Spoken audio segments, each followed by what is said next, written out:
একটা মেয়েদের হলে তার কোন কারণে এই ভিতর পর্যন্ত এসে 2 তলায় গিয়ে ভোট কেন্দ্রে গিয়ে তার অ্যানাউন্স করা লাগলো যে ভোট কারচুপি হচ্ছে। ভোট যদি কারচুপি হইতো ওইখানে অন্যান্য প্যানেলের কি ভোটিং এজেন্টরা পোলিং এজেন্টরা ছিল না?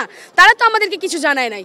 সে কোন ক্ষমতা বলে, কোন অভিযোগের বেসিসে, কোন একজনের অভিযোগের বেসিসে সে পুরো সিকিউরিটির যে ব্যারিকেড সেই ব্যারিকেড ভেঙে সে ভেতরে ঢুকে যায় এবং 6-7 জন একসাথে।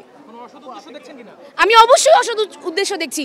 সে যদি তার প্যানেল নিয়ে তার 6-7 জন লোক নিয়ে ঢুকে যায় তার মানে তো তারাও ওইখানে গিয়ে কোনো গোলযোগ সৃষ্টি করতেই পারতো। আমাদের মেয়েরা ভয় পেয়ে পর্যন্ত গিয়েছে। তারা বলছে যে তারা অভিযোগের বেসিসে আসছে, সেই অভিযোগ তো সবার আগে মেয়ে প্রার্থীদের কাছে আসবে।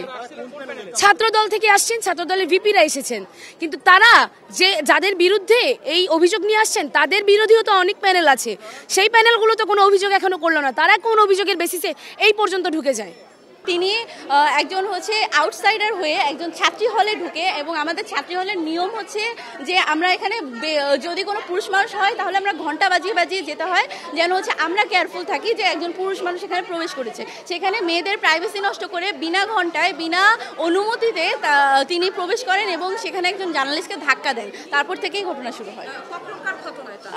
আপু 1 ঘন্টা আগে, তারপরে হয়তো বা ভোট বন্ধ করে দেওয়া হয়েছিল আমাদের। আপনি কি ভোট দিতে পেরেছেন? না, আমি এখনো ভোট দেইনি। এখন কি অবস্থা, ভোট গ্রহণ চলছে?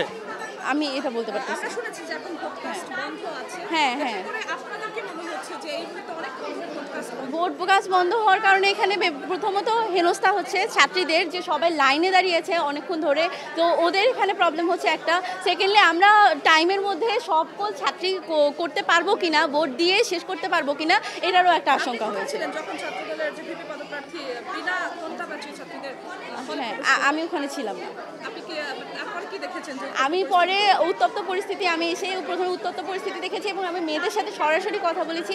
মেয়েরা আমাকে জানিয়েছে যে মেয়েরা সেখানে ভোট দেওয়ার মতো অবস্থা ছিল, তাদের আসলে এখানে প্রাইভেসি হার্ম হয়েছে। এখানে সাধারণ সকল শিক্ষার্থী বলছে যে তাদের প্রাইভেসি হার্ম হয়েছে। একটা পুরুষ মানুষ ইন্ট্রুডার কিভাবে আমাদের হলের ভিতরে আসতে পারে, তাও বিনা প্রোটেকশনে, বিনা অনুমতিতে। নিয়ে হল প্রশাসনকে আপনারা অভিযোগ করবেন কিনা? জি, আমরা এটা নিয়ে অভিযোগ করেছি, জানিয়েছি, এবং প্রভোস্ট ম্যাম বলেছে যে আমাদেরকে জানাবে। আমরা দেখেছি যে আমরা এর আগেও বিভিন্ন লিখিত অভিযোগ দেওয়ার পরেও আমাদের অভিযোগটা আসলে নেওয়া হয়নি এবং ফিরিয়ে দেওয়া হয়েছে, আমাদেরকে অপমানিত করে রুম থেকে বের করে দেওয়া হয়েছে। তো আমরা আসলে জানি না যে এটার বিরুদ্ধে আমরা কি স্টেপ পাবো। আমরা আসলে আশাবাদী যে প্রশাসন এখানে কোনো স্টেপ নিবে কিনা।